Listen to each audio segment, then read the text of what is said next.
Well, our 2009 hunting trip in Deep's finally over and done with. We're all healed up enough that I thought I'd sit down and kind of go over the finishing part of it all. Seems like we ran out of battery on our camera about the second to the last day, just when things started getting good. Well, by now, you've seen the pictures, you heard the stories. Phil killed the big buck. We saw one actually that same class or bigger, but he got it done on the last day of a 7-day hunt, got the buck killed. So then it just all that was left for us was packing everything up. Just a nice, easy downhill 11-mile hike to get out of there, and we should be good to go. Well, things never quite go as good as you planned, especially when you got animals involved, horses or mules especially. Well, took forever to load up on Saturday. We were hoping to get out of there by 9:30. Well, it's closer to noon. We finally get hides and meat and more hides, and all of our gear piled up on one horse and 3 mules. Just as we're about to set off, we got a wreck. Well, some might call it 2 wrecks. I call it just a continuation of one long mule wreck. Big white mule was tied up. I turned my back. Apparently she was scratching her head and got her halter hooked on the stub on the tree she was tied off to and reared back pretty hard. Busted the lead rope, sat back on her ass, flipped upside down, tore everything up. Time we got her back on her feet, all the stuff was off of her. So now we have to repack everything. Of course, my 2 sidekicks thought we really dodged the bullet. Oh gosh, nothing's broke. You know, we can just put it back on.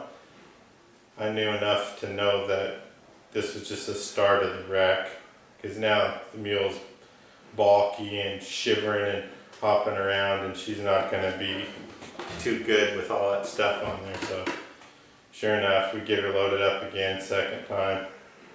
Long part of that story short was a big bucking full-blown mule wreck. We're talking pots and pans flying down the trail. She ran up the rim, bucking right on the edge of the canyon. Sent Phil's sleeping bag 200 yards down the canyon, hung up in a tree down there. Turned around, most of the stuff off of her, still had the heavily loaded panniers on. Come back down the trail, past me, down the windy trail with 4 inches of icy snow, wide open. I mean wide open. She was hauling butt down through there. I thought, oh my God, this is gonna be bad. Bluey! I mean, just horrific. Loud as it sounded like a plane wreck. Bam! Then silence. I just look around, picked up my rifle, headed on down the timber, got to her. There she was, tangled out in the middle of a slash pile, blow down stobs and limbs sticking everywhere, ropes dangling, sawbucks underneath of her, pots and coffee pots and lanterns down the trail, spoons and sporks and spatulas, just a mess like you've never seen, scattered on top of the snow. The big old heavy duty plywood panniers that we built shattered in pieces. There was a 3/8 inch piece of plywood inside they were using for a table. The table was snapped in half. She hit so hard. Just clipped the tree going down there and just. So I go over there. She's not tore up bad. I pulled on a couple of ropes. Next thing I know, she drug herself out of there and ran back up to camp, dragging the pack saddle. While I go tromping up there and tell the boys, things just got a whole lot tougher. I mean, a whole lot tougher. Now instead of a leisurely 11 half-mile downhill trail walk. We gotta go out 11 miles, and we're gonna have to come back in and back out, make a whole nother trip. Saddle boxes are broke, we can't even put all the stuff on there, even if she would stand still for it. Well, so we piled all of our stuff that we couldn't take in a pile, threw a manny over it, headed on out. Made our long, painful trek, got to the truck right at dark.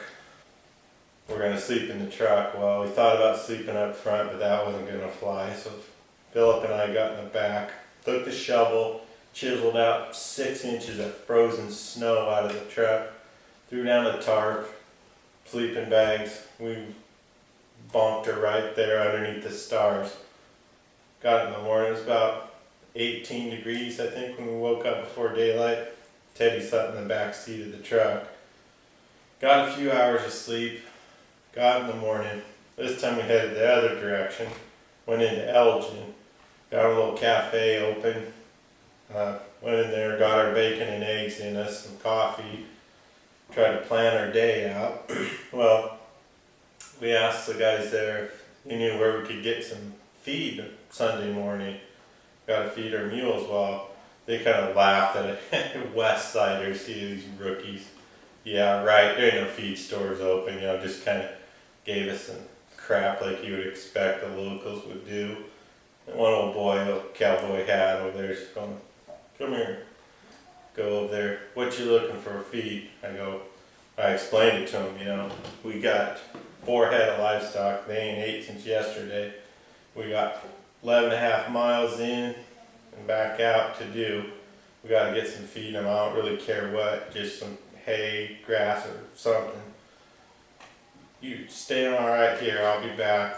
Guy takes off, tells the waitress, you know, hang on my coffee cup here, Martha, I'll be right back. He's back in 10 minutes. Here you go.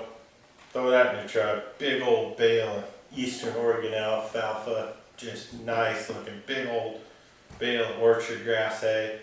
So like, oh, thanks a lot, sir. What do I owe you? You boys just go on, be careful in there, just go on. Thanks a lot, sir. Thank you.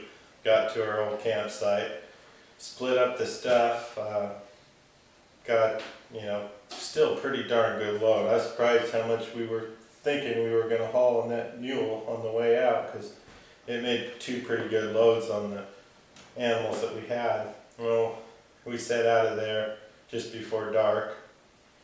We're hitting the downhill run. Just getting dark, realized somebody left one of the headlights in the bottom of the pack and piled all the meat and stuff on top. Well, now what do? I wasn't up for unloading those horses and loading them back one more time. It just didn't seem right. So I said, whatever, you just take this headlight, Phil, you go in front. I'm just going to wing it. Well, that may or may not have been the right decision, but it was a long, stumbling trip out of there. After dark, we were trying to keep spirits up, talking and that for a while, but after the hours were wearing on, it was pretty much just Phil up front every once in a while. Watch out, there's a log. Watch out, there's a rock. Another rock. Another log. Stumbling and tripping. I was trying to keep him in sight so I'd have kind of an idea, because it got plenty dark that night and cold. Ice hanging in the whiskers. Getting stabbed and poked and whipped in the face. On and on. Just cranking down the hours. When you've covered that many miles with horses or mules like that, it's like after a while you can just tell the miles by the hours basically. We figured 50 odd miles that week with in and out and packing meat and whatnot. We figure at the pace we were pulling, you're going about 2 miles an hour. So Phil would shout out every half hour, he would yell at the time and kind of get an idea how close we're getting. Well, it just went on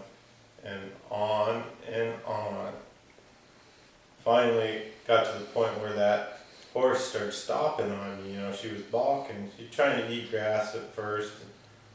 At one point, of course, the gnarliest spot there was this double switchback out on this rock outcropping.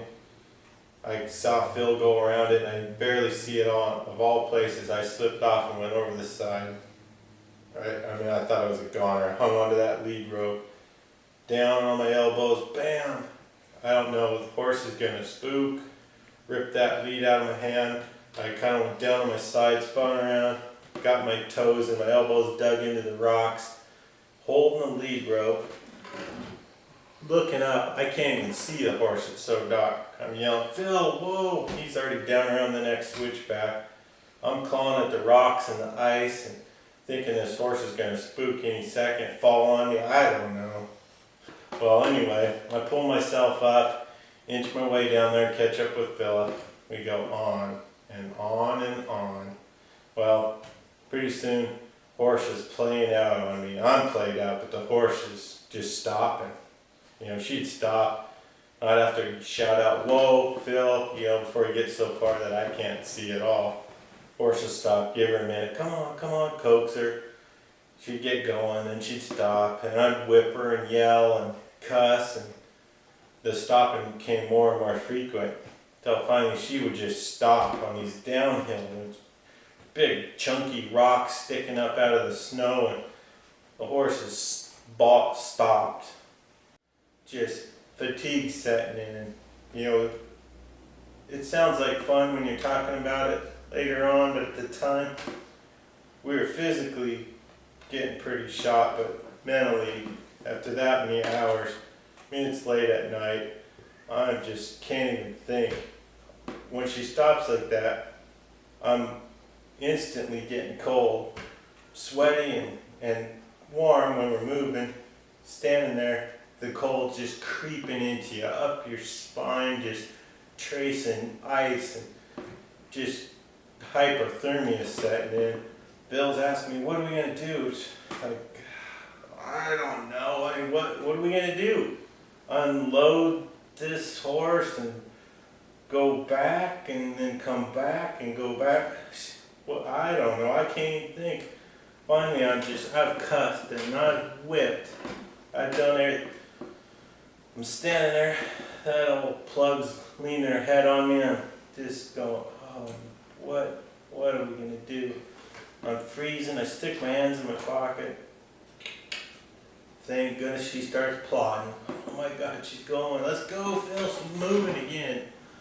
Well, the last half mile, she plods her way down there. We see that truck, and oh my God. Threw all our stuff down.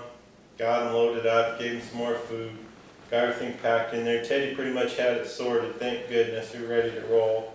Well, we set off and made one stop and hit a restaurant in La Grande, a Denny's, and ate some breakfast.